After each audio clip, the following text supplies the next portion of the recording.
മലയാള cinema ലോകത്ത് എന്ത് വേണമെങ്കിലും ആകാം. ആരെയും ഇനി പേടിക്കേണ്ട ആവശ്യമില്ല. ഹേമ കമ്മിറ്റി റിപ്പോർട്ടിൽ പറഞ്ഞിട്ടുള്ള സംഗതികളൊക്കെ മറന്നേക്കുക. അതിനേക്കാൾ വലിയ ക്രൂരതകൾ അല്ലെങ്കിൽ പീഡനങ്ങളോ എന്ത് വേണമെങ്കിലും ഒരു വിഷയവുമില്ല. അതാണ് ഇപ്പോൾ ഈ ശ്വേതാ മേനോനെതിരെയുള്ള FIR നമ്മളോട് പറയുന്നത്. നമസ്കാരം. ഇപ്പോൾ മലയാള താരങ്ങളുടെ സംഘടനയായ അമ്മ, അതിൻ്റെ തെരഞ്ഞെടുപ്പ് നടക്കുന്നത് തന്നെ ശരിക്കും ഹേമ കമ്മിറ്റി റിപ്പോർട്ടിൻ്റെ പശ്ചാത്തലത്തിലാണ്. ഹേമ കമ്മിറ്റി റിപ്പോർട്ട് വന്ന സമയത്ത് താരങ്ങളെല്ലാം തറയെ വീണുടഞ്ഞു എന്ന് ഹൈക്കോടതി പറഞ്ഞു. അപ്പോൾ ആ വിഷയങ്ങളെല്ലാം നമുക്ക് എല്ലാവർക്കും അറിയാവുന്നതാണ്. അതിൻ്റെ പശ്ചാത്തലത്തിൽ പ്രസിഡന്റ് മോഹൻലാൽ സ്ഥാനമൊഴിഞ്ഞു, അതേപോലെ തന്നെ ജനറൽ സെക്രട്ടറി സ്ഥാനമൊഴിഞ്ഞു. അങ്ങനെ അതിനകത്തുള്ള ആരോപിതരെല്ലാം മാറി നിൽക്കുന്നു. ഇതിൻ്റെയൊക്കെ പശ്ചാത്തലത്തിലാണ് ഇപ്പോൾ തെരഞ്ഞെടുപ്പ് നടക്കുന്നത്. അപ്പോൾ ഹേമ കമ്മിറ്റി റിപ്പോർട്ടിൽ ഗവൺമെന്റ് നിലപാട് സ്വീകരിച്ചു എന്നുള്ളത് നമുക്ക് എല്ലാവർക്കും അറിയാവുന്നതാണ്. അതായത് നമ്മുടെ സിനിമയിലെ സൂപ്പർ സ്റ്റാറുകളും ഗവൺമെന്റും തമ്മിലുള്ള, അല്ലെങ്കിൽ സിനിമാ വ്യവസായവും പൊളിറ്റീഷ്യൻസും ഗവൺമെന്റും തമ്മിലുള്ള ആ അവിഹിത ബന്ധം, അതൊക്കെ ഹൈക്കോടതി പോലും ചൂണ്ടിക്കാണിച്ച വിഷയങ്ങളാണ്. അപ്പം അതിനുശേഷം ഇപ്പോൾ കോൺക്ലേവ് നടത്തിയത് പോലും ഈ സർക്കാരിന് ഈ ഹേമ കമ്മിറ്റിയുടെ പുറത്തൊരു ഒരു എന്താ പറയുക, ഒരു തിളക്കത്തിനൊരു ഇനാമൽ പൂശുന്നതിനുള്ള ഒരു ശ്രമമാണ് നടത്തിയത്. അത് വേറൊരു രീതിയിലായി. ഇപ്പൊ ഇവിടെ ശ്വേതാ മേനോനെതിരെയുള്ള ഒരു പരാതി കോടതിയിലേക്ക് പോകുന്നു. കോടതിയുടെ ചീഫ് ജുഡീഷ്യൽ മജിസ്ട്രേറ്റ് കോടതിയുടെ നിർദ്ദേശം അനുസരിച്ച് പോലീസ് കേസെടുക്കുന്നു. പോലീസിനെ അന്വേഷിക്കണം ഈ ആരോപണങ്ങൾ ശരിയാണെന്നുള്ളത്. അതായത് ശ്വേതാ മേനോനെതിരെയുള്ള ഏറ്റവും വലിയ ആരോപണം എന്ന് പറയുന്നത്, ഈ കുട്ടികൾ ഹോട്ട് അല്ലെങ്കിൽ പോർണോ ഹോട്ടെന്നോ അല്ലെങ്കിൽ ശ്വേത ഹോട്ടെന്നോ ഒക്കെ അടിച്ചു നോക്കിക്കഴിഞ്ഞാൽ അശ്ലീല സിനിമകളിൽ ശ്വേതാ മേനോൻ അഭിനയിച്ചിട്ടുള്ള ചിത്രങ്ങൾ, രംഗങ്ങൾ കയറി വരുന്നു. ഇത് കണ്ടിട്ട് സഹിക്ക വയ്യാതാണ് അത്രയും ഒരു വളരെ സാമൂഹിക ബോധമുള്ള വ്യക്തിയായിരിക്കാം അദ്ദേഹം കൊണ്ട് കേസ് കൊടുക്കുന്നതും കോടതി തുടർ നിർദ്ദേശം അല്ലെങ്കിൽ കേസെടുക്കാൻ നിർദ്ദേശം കൊടുക്കുന്നത്. അപ്പോൾ നമുക്കറിയാം, അതിനുശേഷം മാലാ പാർവതി അവർ പറയുന്നു ഇതിൻ്റെ പിന്നിൽ ബാബുരാജാണ് പ്രവർത്തിക്കുന്നത്. എന്നിട്ട് ബാബുരാജിനെ കുറിച്ചിട്ട് ചില അദ്ദേഹത്തിൻ്റെ സ്വഭാവത്തെ സൂചിപ്പിക്കുന്ന ചില സൂചനകളും മാലാ പാർവതി പറയുകയുണ്ടായി. രണ്ടായാലും ബാബുരാജനും ഈ ഒരു ആരോപണത്തെ തുടർന്ന് പിൻവാങ്ങി നിൽക്കേണ്ടി വന്നു. ഒരു കാര്യം വളരെ വ്യക്തമാണ്, ഹേമ കമ്മിറ്റി റിപ്പോർട്ടിൽ സൂചിപ്പിച്ച കാര്യങ്ങളൊന്നും അവാസ്തവങ്ങളായിരുന്നില്ല. പക്ഷെ ഇപ്പോൾ അതെല്ലാം നടന്നിരുന്നത് ഒരു രഹസ്യ സ്വഭാവത്തോടു കൂടിയാണ്. കാരണം ഹേമ കമ്മിറ്റി റിപ്പോർട്ടിലൂടെയാണ് കേരളീയ സമൂഹം ഇത്രയും വലിയ രീതിയിലുള്ള, അല്ലെങ്കിൽ ഇത്രയും നീചമായ രീതിയിൽ സ്ത്രീകൾ പീഡിപ്പിക്കപ്പെടുന്നു, അല്ലെങ്കിൽ ചൂഷണം ചെയ്യപ്പെടുന്നു, അതല്ലെങ്കിൽ സൂപ്പർ സ്റ്റാറുകൾ ഈ ഇൻഡസ്ട്രിയെ, സിനിമാ ലോകത്തെ നിയന്ത്രിക്കുന്നത് എങ്ങനെ, ഓരോരുത്തരുടെയും ഭാവി നിർണ്ണയിക്കുന്നത് എങ്ങനെ, ഇതെല്ലാം ഹേമ കമ്മിറ്റി റിപ്പോർട്ടിലൂടെയാണ് പുറത്തു വന്നിരുന്നത്. അതെല്ലാം ആ ഹേമ കമ്മിറ്റി റിപ്പോർട്ടിൽ പറയുന്ന കാര്യങ്ങളെല്ലാം നടന്നിരുന്നത് ഒരു രഹസ്യ സ്വഭാവത്തോടു കൂടിയായിരുന്നു. ഇപ്പോൾ ഈ ശ്വേതാ മേനോന്റെ ഈ സംഭവം ഉണ്ടായിരിക്കുന്നത് മാലാ പാർവതി പറഞ്ഞതുപോലെ, ഇപ്പോൾ ഏതെങ്കിലും പ്രേരണയല്ലാതെ ഏതെങ്കിലും ഒരു ശ്വേതാ മേനോൻ അമ്മയുടെ പ്രസിഡന്റ് സ്ഥാനത്തേക്ക് മത്സരിക്കുന്നു എന്നുള്ളതിന്റെ പശ്ചാത്തലത്തിൽ തന്നെയാണ് ഈ ഒരു കേസ് വന്നതും കോടതിയിൽ നിന്ന് ഇത്തരത്തിലൊരു നിർദ്ദേശം വരികയും ശ്വേതാ മേനോന്റെ പേരിൽ ഒരു FIR വന്നതുമൊക്കെ.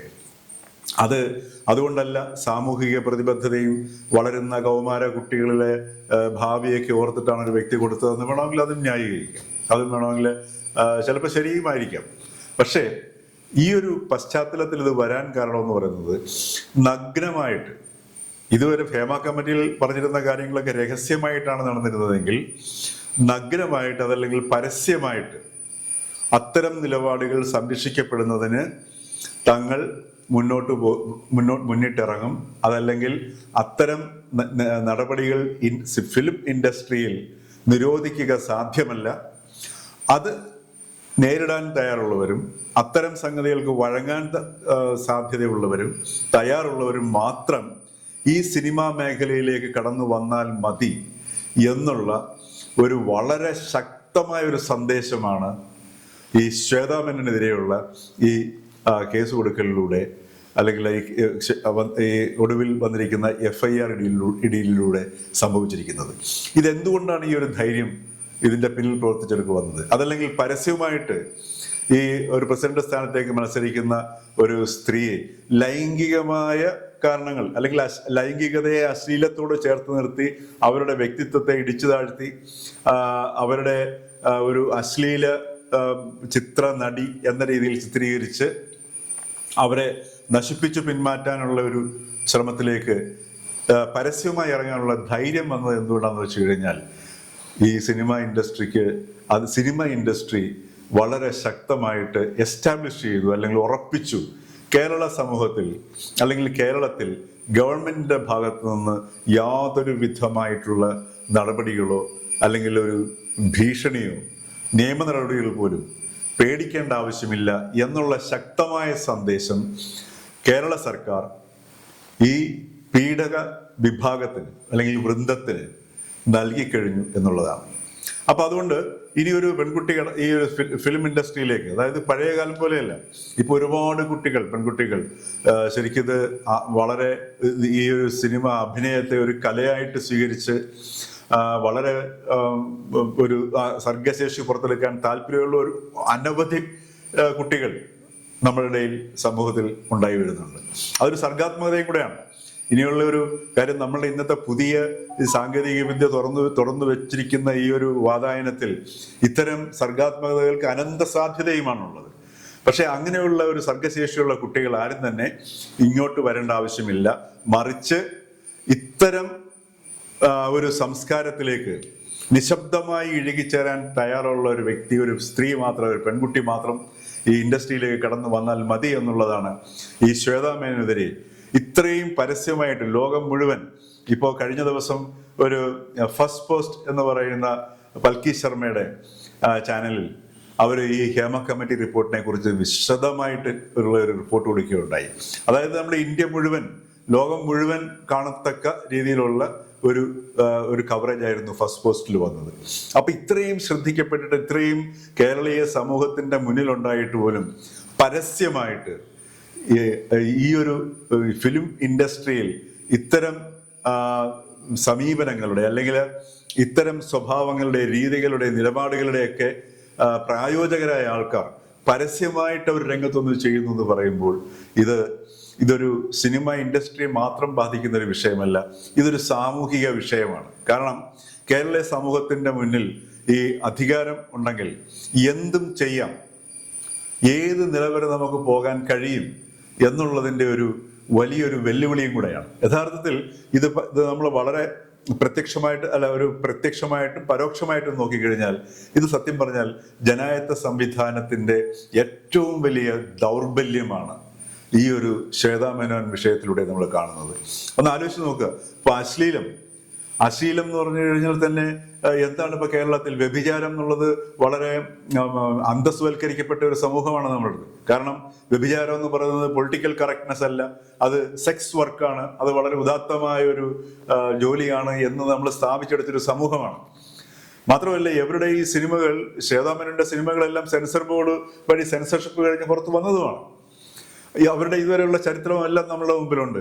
പക്ഷേ ഇപ്പോൾ ഇങ്ങനൊരു സാധനം വരുന്നതിൻ്റെ ഉദ്ദേശം എന്ന് പറയുന്നത് ഈ ഒരു സംഗതിയാണ്. ഇത് നമുക്ക് ഈ പറഞ്ഞതുപോലെ ജനായത്തം വളരെ ദുർബലാവസ്ഥയിലാണ് കേരളത്തിൽ. വെറും സാങ്കേതികമായി മാത്രമാണ് നമ്മൾ ജനാധിപത്യ അല്ലെങ്കിൽ ജനായത്ത സംവിധാന പ്രക്രിയയിൽ നമ്മൾ പങ്കെടുക്കുന്നത്. അതായത് വോട്ട് ചെയ്യുക, തിരഞ്ഞെടുപ്പിക്കുക, പിന്നെ കുറച്ച് ചർച്ച കാണുക, ടെലിവിഷൻകാർക്ക് വരുമാനം ഉണ്ടാക്കാനുള്ള, റേറ്റിംഗ് ഉണ്ടാക്കാനുള്ള ഒരു ഉപാധിയായി ജനായത്തത്തെ മാറുക. ഇതിനപ്പുറം നമ്മൾക്കിപ്പോൾ ജനായത്തം ഒരു സംവിധാനത്തിന്റെ ആ ഒരു പ്രയോജനം നമുക്ക് തിരിച്ചറിയാൻ പറ്റുന്നില്ല. കാരണം ജനായത്തം എപ്പോഴും പാർട്ടിസിപ്പേറ്ററിയാണ്, ഒരു പങ്കാളിത്ത സ്വഭാവമുള്ളതാണ്. അതിനാരും കുറ്റം പറഞ്ഞിട്ട് കാര്യമില്ല, നമ്മൾ ഓരോരുത്തരും കുറ്റക്കാരാണ്. കാര്യം നമ്മൾ അതിന് അത്രമാത്രമേ ഈ ജനായത്ത സംവിധാനത്തിൽ പങ്കെടുക്കുന്നുള്ളൂ. അതുകൊണ്ട് തന്നെയാണ് ആ ദൗർബല്യം പ്രകടമാകുന്നത്. ആ ദൗർബല്യത്തിന്റെ ഒരു മൂർത്തിമത് ഭാവമാണ് ഇപ്പോൾ ഈ ശ്വേതാ മേനോനെതിരെ ഈ FIR ഇട്ടതിലൂടെ തെളിഞ്ഞിരിക്കുന്നത്.